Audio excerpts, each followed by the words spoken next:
लोक म्हणे बायले या गाव आहे. हा बायले या गाव आहे म्हणायचे. कारण दमानाची गड्यावानी अशी करत्या आणि भांडकुरी आहे एखाद्याला मारायला माझ्या वाटत जाईल त्याला मी हाणणार म्हणलं सोडणार. आज मी स्वतः वैयक्तिक एकटीनं बचत गटाच्या ह्याच्यावर आज अखेर मी 4-4.5 एकर जमीन खरेदी केली. 2 दिवसाची विहिरीत पाळी घेतली, 22 लाखाची विहीर पाडली.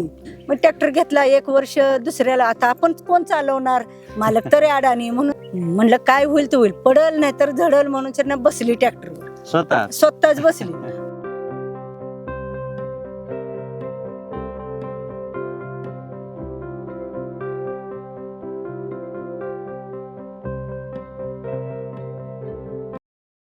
सर्वांना प्रेमपूर्वक नमस्कार मंडळी. सर्वांचं स्वागत आहे आकाशवाणी मास्टर्समध्ये.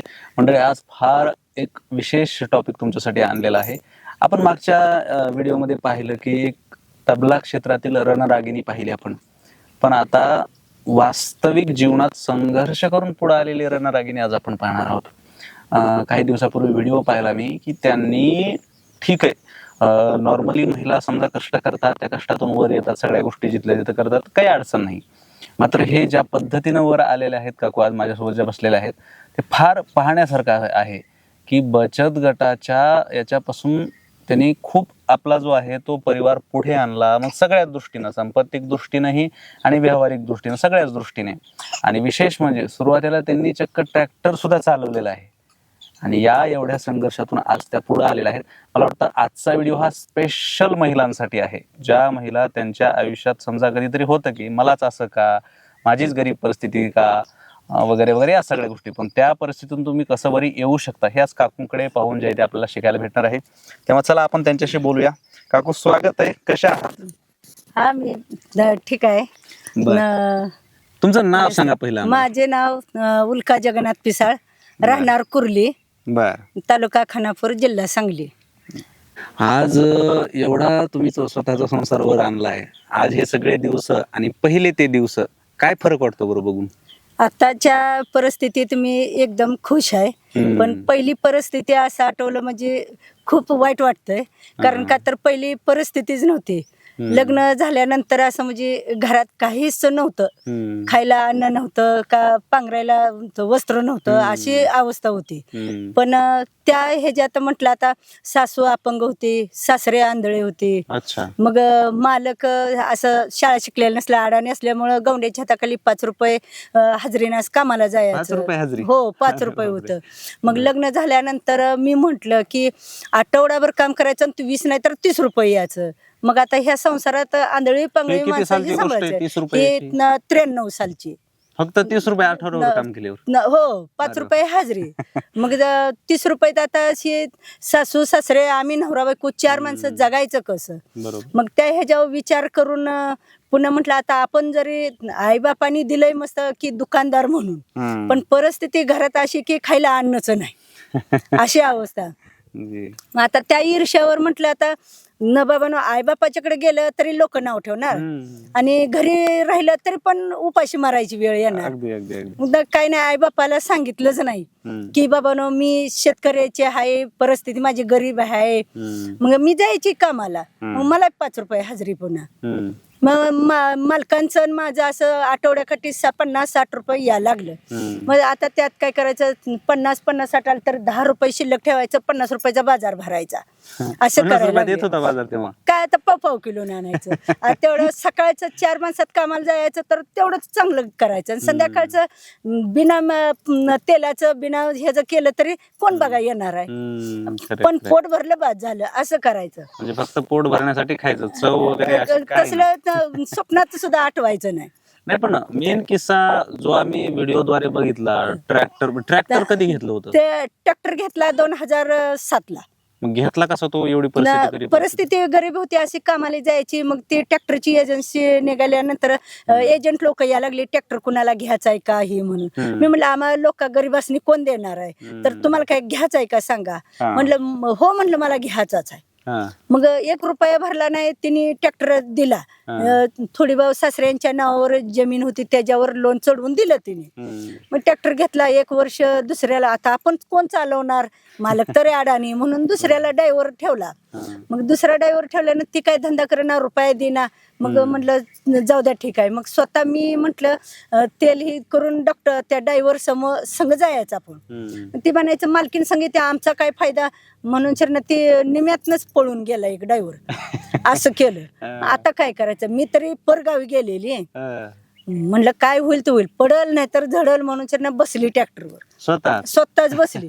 मग ते 2-3 असं रानातनं राऊंड मारलं. मग नांगरटीचं तासी केल्यावर थोडं थोडं जमायला लागल्यावर बरं ठीक आहे. मग बहिणीच्या मुलाला बोलवून घेतलं. शिकलं नव्हतं का कुठंच नाही. पहिल्यांदाच त्या ड्रायव्हरला असं पळून गेल्यावर त्याला म्हणलं बघत राहा, म्हणलं तू गुरं सोडलीस म्हणून मालक सोडत नसतो म्हणलं.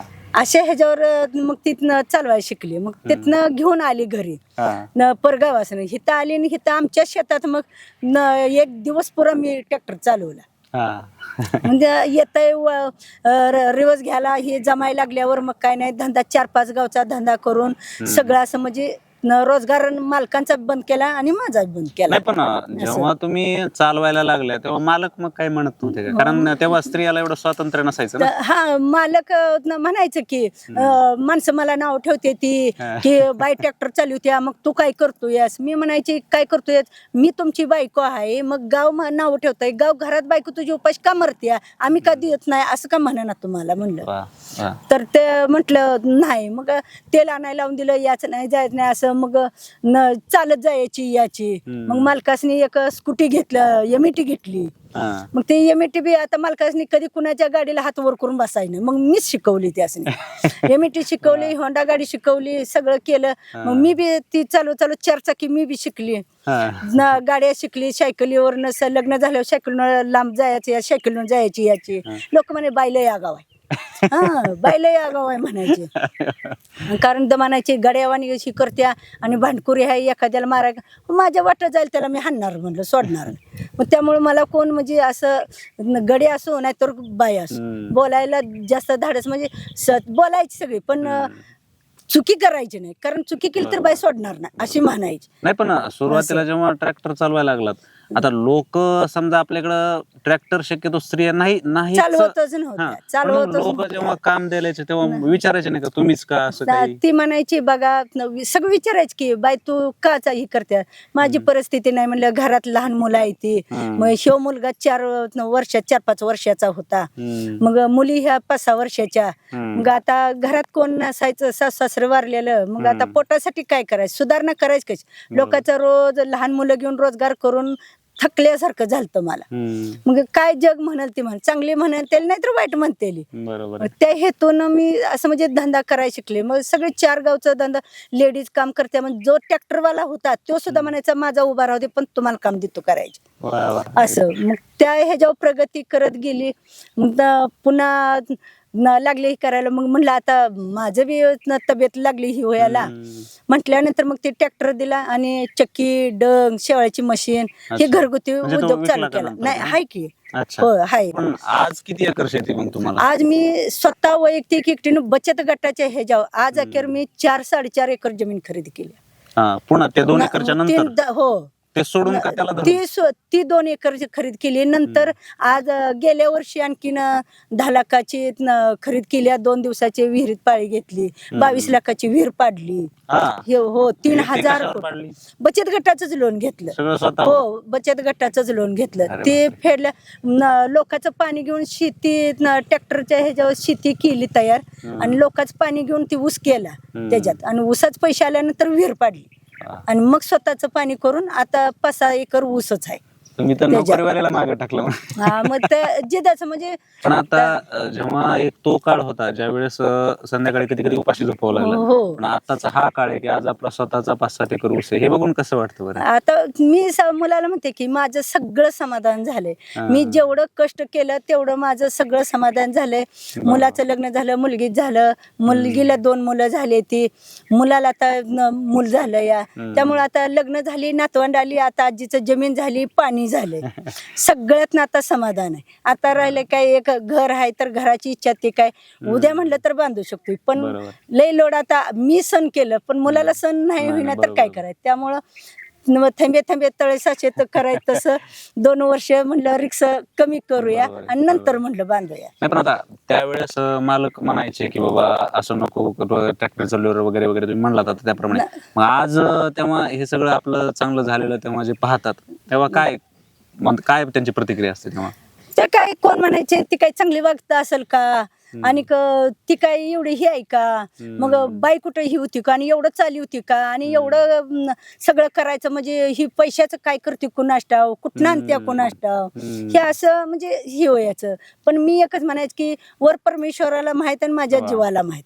मी कष्ट करते ते वर देवाने मला हात जोडले, साथ दिले. मी देवाला काय मागत नाही, मला जगाय आवक दे आणि कष्टाचं यश दे, एवढंच. ह्याच्या वैयक्तिक मी अजून जरी झाले तर मी काय देवाला मागत नाही. आता तुम्ही सगळं एवढं सगळ्या गोष्टी उभा केल्या, हे सुनबाईला सांगितल्यावर सुनबाईची काय प्रतिक्रिया असते? सुनबाईला असं सांगितलं, त्या म्हणल्या की मला सुद्धा तुमच्यासारखं स्ट्रॉंग व्हायचं आहे. मी म्हणलं चालतंय, तू कुठं उभा राहशील तिथं मी आहे तोपर्यंत तुझ्या पाठीशी उभा राहणार, तुला कोण अडवणार नाही. आणि जरी तुझं मालक अडवलं तरी सुद्धा मी लेखाला अडवू शकते की तुला काय करायचं, मी आहे तर माझ्या सुनाला कोणी अडवाय नाही. माझ्या डोळ्यात कत्तीला मी धाडशी बनवणार आणि करणार, सक्षम बनवूनच सोडणार. बरोबर आहे. आज बचत गटाची माहिती दिल्या तिला, बचत गटाच्या ह्याच्यात लिपिका केल्या आणि बाबांनो काय केल्यावर काय होतंय, कर्ज लोन काढायचं कसं फेडायचं कसं नाही, ती तिला सगळी पुरेपूर बचत गटाची माहिती दिल्या. म्हणजे बचत गटाच्या माध्यमातून महिला सगळं स्वतःच्या जीवावर स्वतः करू शकतात म्हणायचं. करू शकते त्या, पण 10तल्या 2 करते त्या, 8 नाही त्या, असं होतं. कारण 8 जणीचं कसं असतंय, ते मोबाईल घ्यायचं बाबांनो, कुठं ऑनलाईन मागवा, कुठं कसं मागवा करायचं आणि त्याच्यावरच सगळा पैसा वेस्ट घालवायचा. मी अख्ख्या आमच्या कुर्ली गावात कुणाकडे मोबाईल नव्हता तेव्हा माझ्याकडे साधा मोबाईल मी एअरटेल कंपनीचा घेतला, टाटा कंपनीचा घेतला होता 700 रुपयाला. त्याच्यावर सगळे रेंज यायचे नाही, वर धरायचे, सगळे म्हणायचे बघा शायनिंग मारायला लागली. पुन्हा ते कसतर वाटायचं. मग आज अखेर सगळ्यांच्याकडे मोबाईल एवढा मोठा हाय पाय वापरते, मला सगळे म्हणते तू वापर, नाही म्हणते नाद तो छान हाय तेवढा चांगला आहे, नाद बी बेकार आहे म्हणते. कारण का तर एकदा ते बघायचं नाद लागला की काम धंदा सोडायचा आणि बघतच बस. त्याच्यापर्यंत आल्याला येतोय ना काय झालं मग झालं. आता एक शेवटचा प्रश्न विचारतोय मी की अशी एखादी कुठली स्कीम बचत गटातली किंवा अशा कुठली एखादी 1-2 स्कीम काय असतील की ज्याच्याद्वारे ह्या साधारण महिलेला, म्हणजे तुमची जी परिस्थिती होती त्यावेळेस की बाबा 30 आणि 60 रुपये रोज येत होता, मग तसं आजच्या काळातही एखादी महिला असेल की समजा तिला कमी आमदनी आहे पण ती बचत गटाला जोडलेली आहे, अशा कुठल्या 1-2 स्कीम आहे की ज्या स्कीमद्वारे त्यांना त्यांचं हे आयुष्य चांगलं सुधारता येऊ शकतं? आताच्या ह्याच्यात म्हणजे बचत गटात असली व्यक्ती तरीही तिला लोन मिळतंयच, बँकेकडून लोन मिळतंय, बचत गटातून बचतीचं मिळतंय, बचत गटातून ग्रामसंघ तयार केलेला आहे, ग्रामसंघातून प्रभाग संघ तयार झालेला आहे. मग आता वैयक्तिक प्रभाग संघ सुद्धा असं म्हणजे 1.5 लाखापासून लोन आताच्या सध्या भांडवल, तुम्ही कुक्कुटपालन करा किंवा बाबांनो पापड मशीन घ्या, चटणी कांडप घ्या, असं म्हणजे तुम्ही मला भाजीपाल्याचा व्यवसाय करा, काही व्यवसाय करा, त्याला 1.5 लाख आहे, पण ती व्यवसाय दाखवायला लागतोय.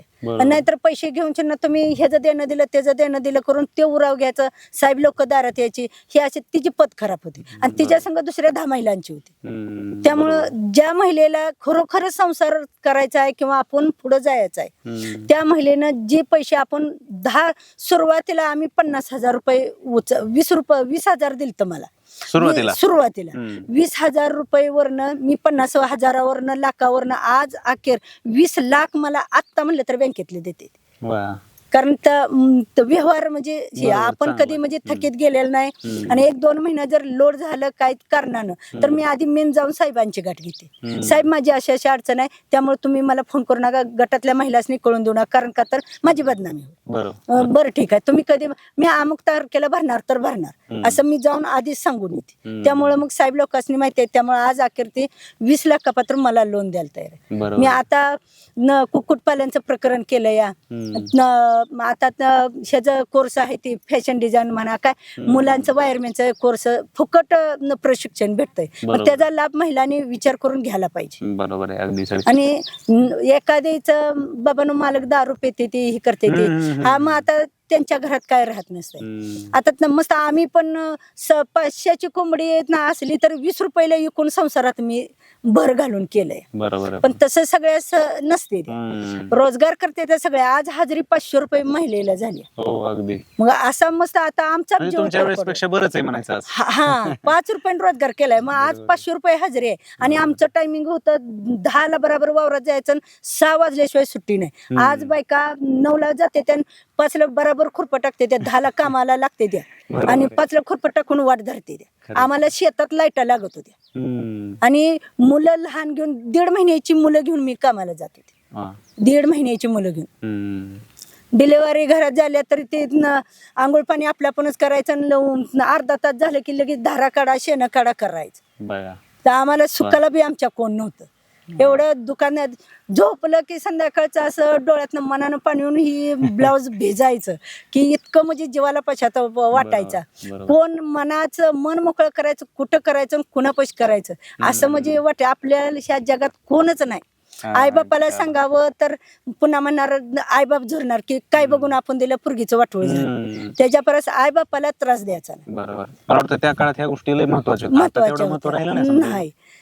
त्यामुळे त्या ह्याच्यावर सगळं बघा आज अखेर सगळं कष्टातनं म्हणजे 1 रुपयापासून मी सगळं तयार केलेलं आहे. किती वर्षाचा काळ आहे संघर्षाचा? की 1993 पासून बघा आतापर्यंत ते आता आज अखेर बघा सगळं केलं या. त्यामुळे आता 1993 झालं. हो 93 झालं लग्न झालं.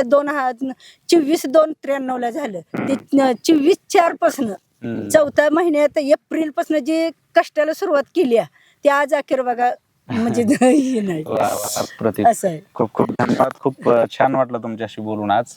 मंडळी मला वाटतं की संप्रदायामध्ये आपल्या स्त्रियांचा अधिकार कमी नाहीये. मला वाटतं जनी म्हणे ज्ञानदेवा बोला मग म्हणजे काय ज्ञानोबा आहे साक्षात महाविष्णूचा अवतार आहे आणि त्यांना जनाबाई अभंग म्हणा मानतायत. हा आपल्या संप्रदायात महिलांचा अधिकार आहे. त्याच्यामुळे खूप मला सुद्धा असं भारावून गेलेलं होतं की कसं काय या सगळ्या गोष्टी एवढ्या शक्य आहेत. पण त्यांनी ज्या हसकलीतपणे ह्या सगळ्या गोष्टी सांगितल्या आणि न अडकता कुठे मला वाटतं हे सगळं जर काही बनावट असतं तर त्या अडकल्या असत्या. पण त्या कुठंच अडकलेल्या नाही. अगदी हसखलीतपणे त्यांनी ह्या सगळ्या गोष्टी सांगितल्यात. तर मला वाटतं की खरंच तुम्ही जर महिला असाल आणि पाहत असाल ना कुठेतरी डेअरिंग करायला पाहिजे. कारण कुठेतरी डेअरिंग केल्याशिवाय ह्या सगळ्या गोष्टी पॉसिबल त्यांनी डेअरिंग केली म्हणून आज सगळ्या ह्या गोष्टी पॉसिबल होत आहेत. असो व्हिडिओ आवडला असेल तर शेअर नक्की करा. भेटूया पुढे एकदा एका नव्या व्हिडिओमध्ये आणि एका नव्या व्यक्तिमत्वासोबत. तोपर्यंत नमस्कार.